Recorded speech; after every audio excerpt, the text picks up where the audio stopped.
last time on Super. After Sagambo's body gave out, not being able to handle the power Moro was force-feeding him, our battle has finally come down to Goku and Moro. At first, it seemed like our hero might make quick work out of the villain as he can now use Ultra Instinct SAIYAN at will. The problem is it uses too much energy. Regardless, Goku remains resolute in his ability to win.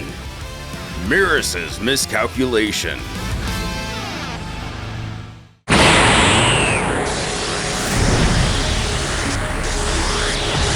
Both warriors powering up. Miras fearfully wonders just what Goku's doing.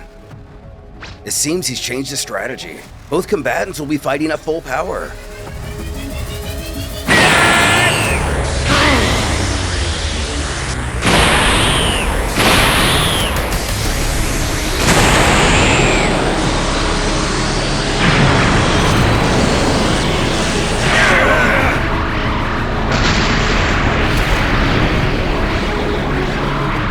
Those flashing auras! Neither one is backing down.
Each fighter getting their licks in. Mira shouts, "No, Goku, you can't!"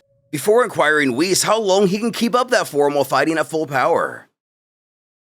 Thinking briefly, even if he had followed Miras' advice and conserved stamina to maintain SAIYAN for longer, he has his doubts that he could have made much headway against Moro.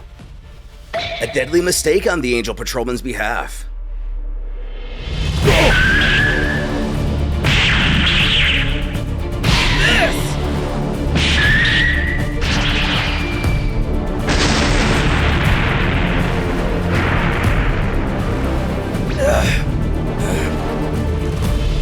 Perhaps I approached you too cautiously after all. If this is truly the extent of your power, then I will not fall to you. Genuinely frustrated at this point, Goku curses to know what Moro's body's even made of. Questioning the obvious, Whis asks Miras if Moro's strength exceeds his expectations. Seeming to be using old data, it does. He didn't think he grew this powerful. However, Whis expects that Goku senses that as well, hence this gamble of his, tapping into his full potential. Saiyans are known to exhibit untold power when their backs are against the wall, especially Goku. And Vegeta.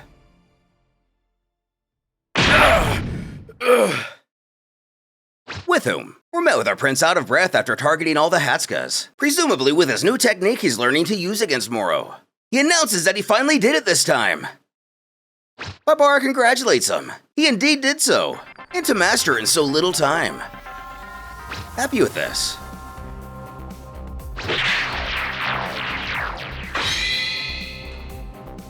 He turns his attention back to space. It appears Earth is still in one piece. It seems he'll make it back in time. Requesting Paibara transport him to Earth now. But, huh? Paibara can't go to Earth. And what? Hatsuka informs Yardratians are forbidden from using instant teleportation to travel off their planet. Furthermore, they can only teleport to the location of someone they've met before. So like Kakarot, for instance. He met him before, hasn't he? Which is true. Paibara does know Goku's spirit signature, but for some reason he's unable to detect it at the moment. Asking Vegeta if he may happen to know why. And it's because that fool must be using Ultra Instinct. Only gods can sense that godly key. Rico wants to know what they're going to do now. Getting to Earth and his ship will take at least 10 days. Desperate and with seemingly no other option. He asks the Yardratians to teach him.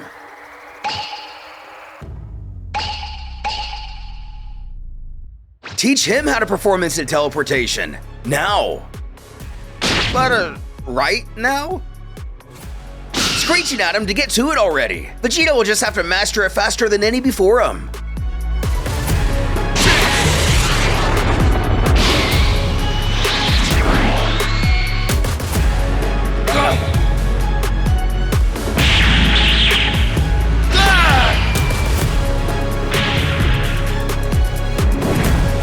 The fight lingering on, Moro takes the advantage. With his foe on the ground, he taunts to know what happened to his trademark speed. It's clear that the longer the fight goes, the more likely it is Moro will win. Goku's attacks aren't even landing anymore.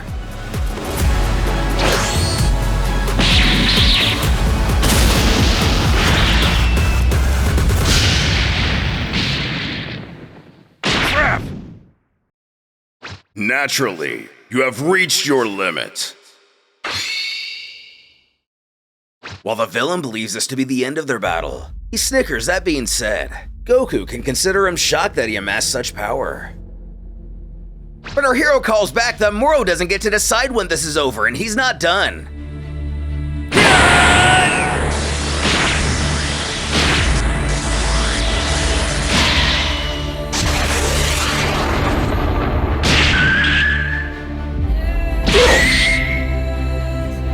Powering up and landing an elbow, Mirrors knows this strategy won't work.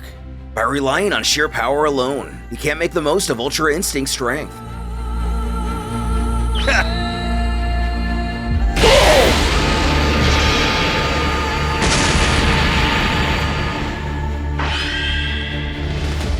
Whis believes, sadly, it doesn't look like they'll be witnessing any miracles today. Without saying it, this is the angel admitting that Goku will fall, along with the rest of our heroes and our planet. Moro will win and proceed to devour the universe.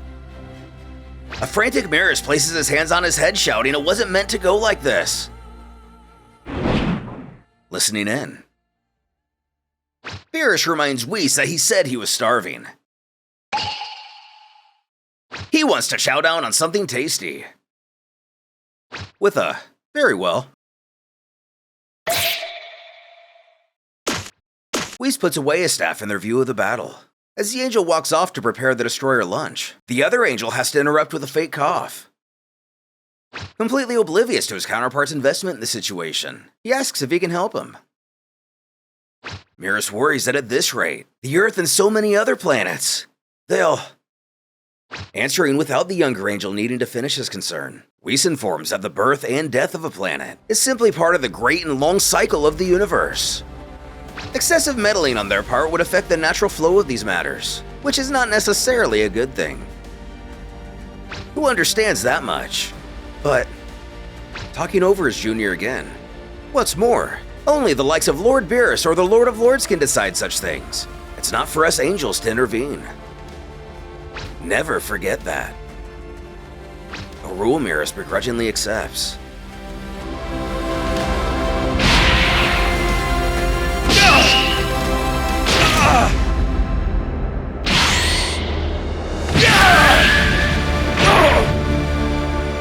Losing the Ultra Instinct aura. Moro chortles that's quite enough fun for now. It's about time to consume his energy.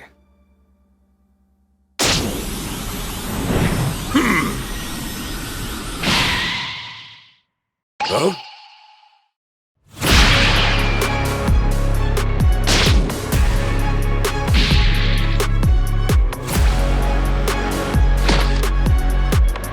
When 17 and 18 spring into action before he's able to. The former scoffs if he's looking to snack on some life energy. How about theirs? Spoiler, they don't have any. The Fiend is instantly able to recognize the two of them as artificial life forms. To think this planet possessed such advanced technology.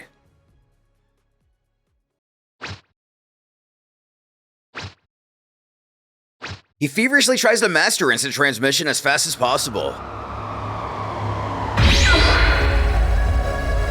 And vanishing! He did it! He really disappeared!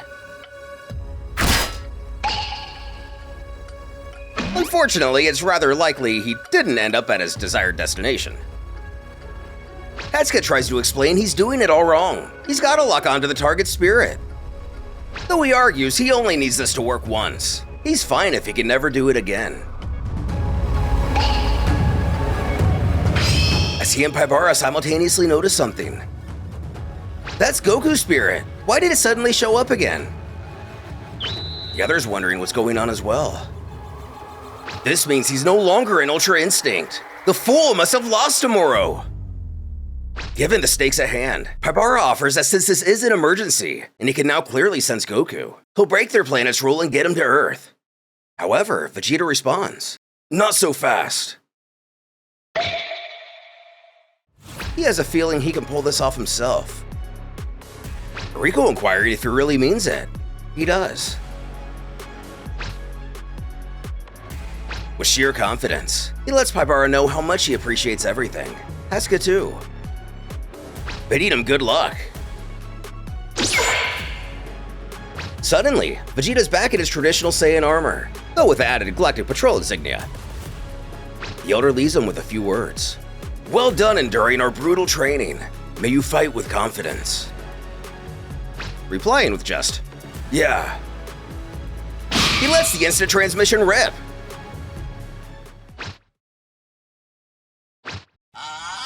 But nothing happens. Rico interjects. Why not just let Master Paibara do the honors? But he's gone for real this time. He really did it, and his spirit can now be sensed on Earth. Paibara knows this as nothing short of incredible, managing instant teleportation after so little training. Hatsuka suggests that Vegeta must be some sort of prodigy. His opposite continues that his achievements are the product of all of his training. So in that sense, he may be a prodigy, yes, but one born of hard work.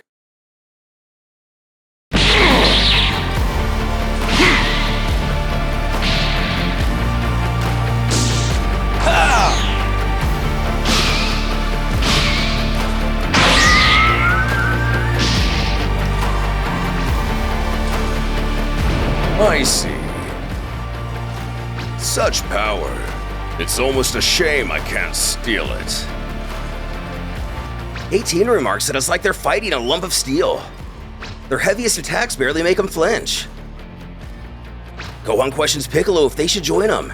But for what? Just to let Moro absorb their energy? Diving into this battle recklessly would only feed him more power.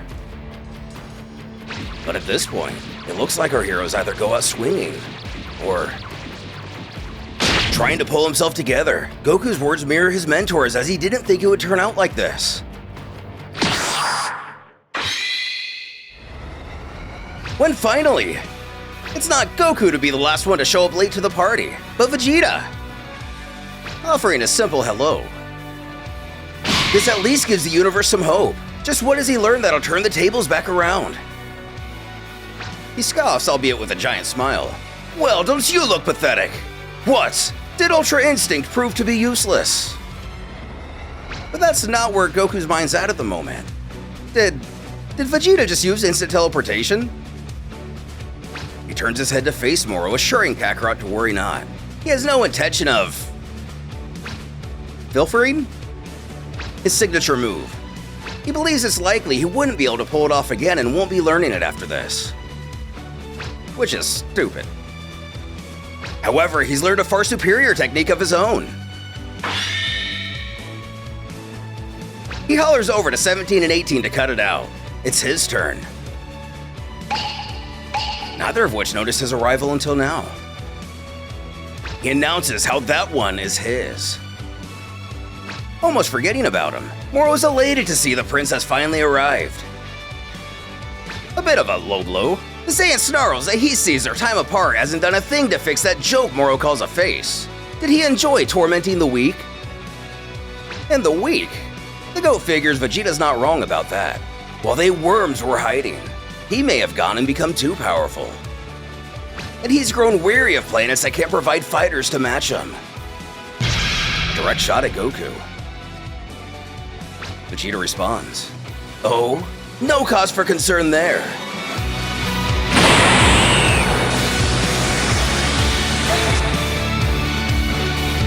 You want someone stronger than you? You found him.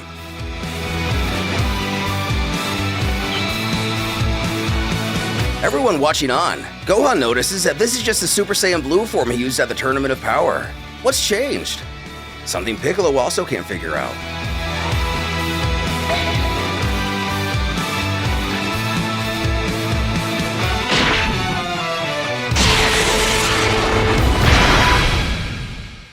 Going a different route than Goku and putting all of his training into learning a technique rather than a transformation. What's the Saiyan strategy to win this time around? If he can't outrun the energy absorption like Goku, how can he be more of a threat?